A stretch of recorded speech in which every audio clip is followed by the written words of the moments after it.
Right guys, I wonder if it's possible to make a Joule Thief out of this very small toroid here.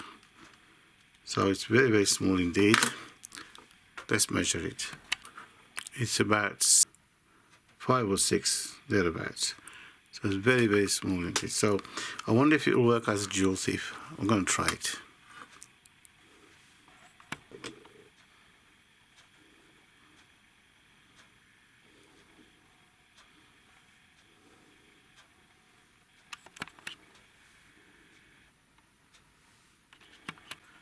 I'm going to use this wire which came from the clock, quartz clock, which is very, very fine indeed. So guys, this is the circuit diagram again. I'm going to use a 2N3904 transistor, which is that one there. 1K resistor that goes there, that's that one. And this is the toroid coil. See how small that is? Let's zoom in. So I've done that now. Oh dear. Okay, so I used a little bit thicker wire than I said earlier. It still works. It still looks good anyway. Whether this works, I have no idea. Thank you. So guys, I've built it. Here it is. Just to let you know, here's an LED, and I think I got it on the positive here, and I got two 1.5 volt batteries here, as you can see, and the LED lights up with 2 batteries. This is a single battery here, positive one here, and LED, sorry, wrong one. LED doesn't light up.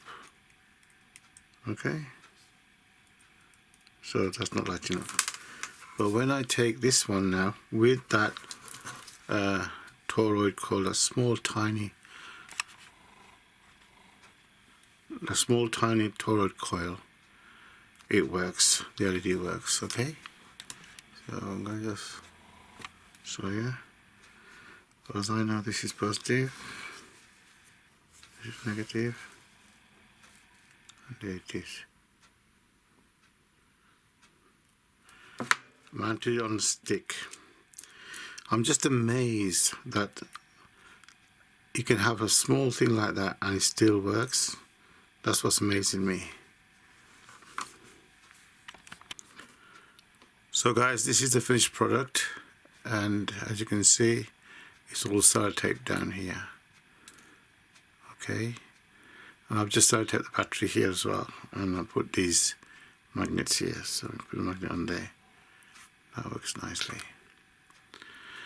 So concerning this, the only amazing thing is that there. I am amazed that that actually works. So thank you for watching. Subscribe, thumbs up.